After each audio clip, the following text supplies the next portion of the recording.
Hey everyone, I have some thoughts and I'm going to share those thoughts with you. And these thoughts today center around basically how we sabotage our future trying to live our best lives now, whenever now is, while you're young, middle-aged, older, whatever the case may be, but how our way of thinking cause us to struggle and to struggle financially, whether it's building debt or making bad investments. I'm going to go into it real quick. Stick around.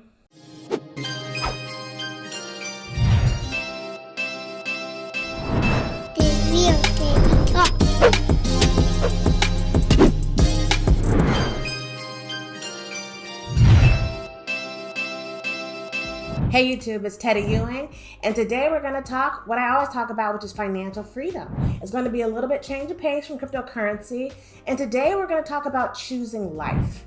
And in the vein of choosing life, we're going to talk about life insurance and whole life and my opinions on those.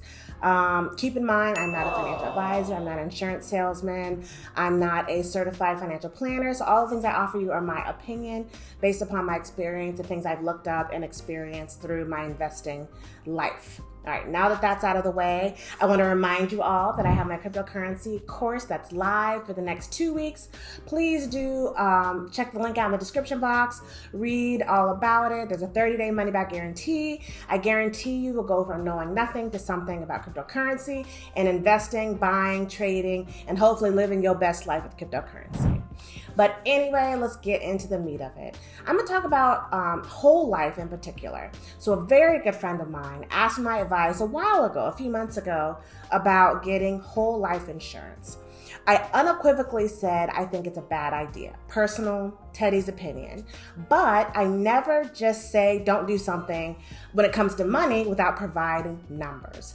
So I pulled up some articles, I put up some YouTube videos, I actually ran the numbers on the average investment of whole life to show the difference between investing in an investment plan and investing in whole life. She told me she went on ahead and got the whole life anyway because she didn't want to put all her eggs in the stock market basket, right?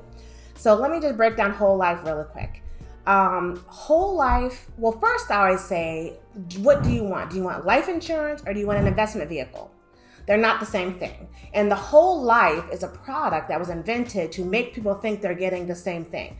A life insurance policy and an investment vehicle. Let me gloss over the benefits, of whole life. The benefit is you pay into a whole life policy, and at the end of some term, there's a cash value associated with it. So just say it's a $50,000 policy. You may pay into it $500, depending on if it's for like a kid, right? A child of yours. You may pay into it $500 a year, and at the end of 20 years, the life insurance policy will pay out at $50,000.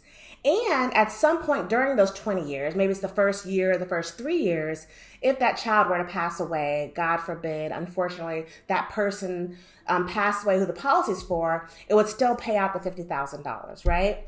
The hook is at the end of the 20 years, you have some cash value in that policy that you may no longer need that you can cash out. The problems, are glaring. The problems are, if you needed your cash value at any point before the 20 years, if you wanted to withdraw it because you think it's an investment vehicle, you would get penalized for it.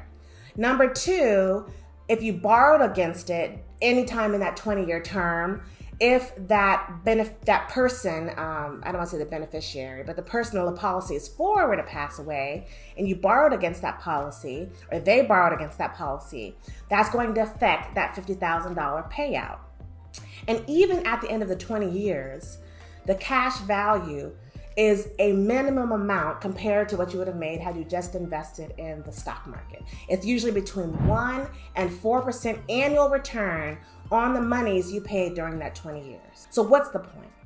The point is, I think that people buy whole life insurance policies and make bad investment decisions in general because they're betting on death. Right? You're not betting on life because you're running a what if scenario in your head. Is what if this person dies? I want to be able to have a life insurance policy on them. However, I don't want a term policy because I know that every month that I pay into it or every year I pay into it, I get nothing in return and it only pays out if they die. So that's a term policy versus whole life. All I'm going to say is either you want to bet on life or you want to bet on death. The stock market, since 1920, including the Great Depression, on average, has paid out around 10% annual interest. Okay, since 1920. Now, every year it has not paid out 10% annual interest. Some years it's paid out negative interest. Some years it's paid out 8%. Some years it's paid out 12% or more. But on average, that evens out to 10%. If you spread your risk by investing continuously over years, even when the market has a bad year, this is the S&P 500 I'm talking about, it'll still average out over the length of time about 10% annually. So even considering the stock market crash of 2008, I think it was by 2012, the market had recovered and exceeded its previous highs. It's almost like saying, is the sun gonna rise? I'm planning a vacation and they have sunrise rooms and sunset rooms. And I just thought of it. I always relate things back to money. And I'm buying the sunset room or the sunrise side of the resort because I know that the sun is going to rise and the sun's going to set. I have no doubt that the sun's going to rise that day and it's going to set that same day. And it's going to do that the whole time I'm there. And I feel like the stock market is the same way.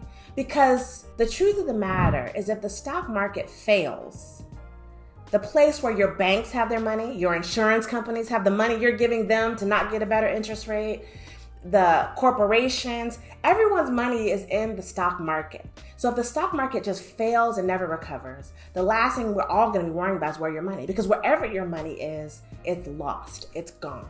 All right, so that is a catastrophic incident that's going to affect everyone across the board. So no matter where your money is, unless it's under your bed, it's gone. And if your cash money is under your bed, we don't even know what it'll be worth if the stock market were to crash and never recover. All right, so let's stop planning and thinking about the worst, right? So now back to the whole life insurance.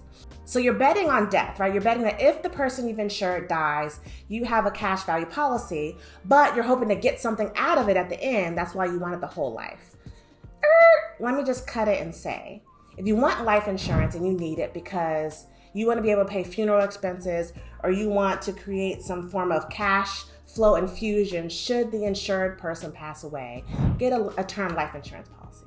Get it as early as possible in that person's life so it'll be as cheap as possible before they start having ailments, health conditions, medical conditions, and just get older when it gets more expensive, all right? Number one.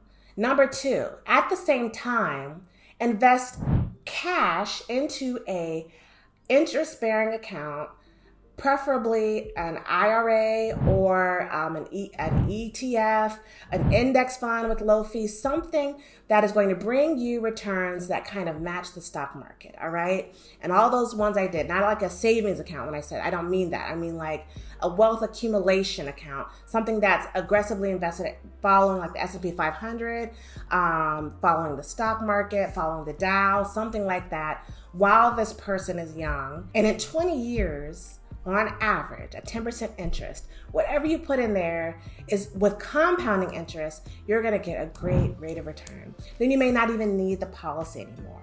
So decide for yourself right now, are you betting on death or are you betting on life? If you're betting on death, don't get a whole life insurance policy, just get a term one and bet on death.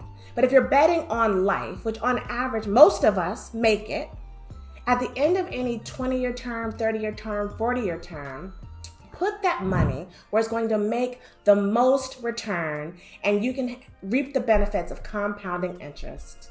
And the stock market, I would have to say, is the number one option for that. There are other options, even cryptocurrency, right? That's an option. But let's not talk about cryptocurrency today. I'm talking about traditional wealth accumulation. The stock market will give it to you. I was gonna say will give it to you every time.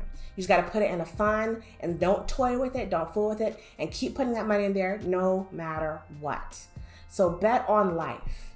Investing in yourself, investing in your family, investing in your future, investing in the what beautiful to come instead of the what ifs and the what may haves. Bad things happen. People meet tragic ends. People die unexpectedly.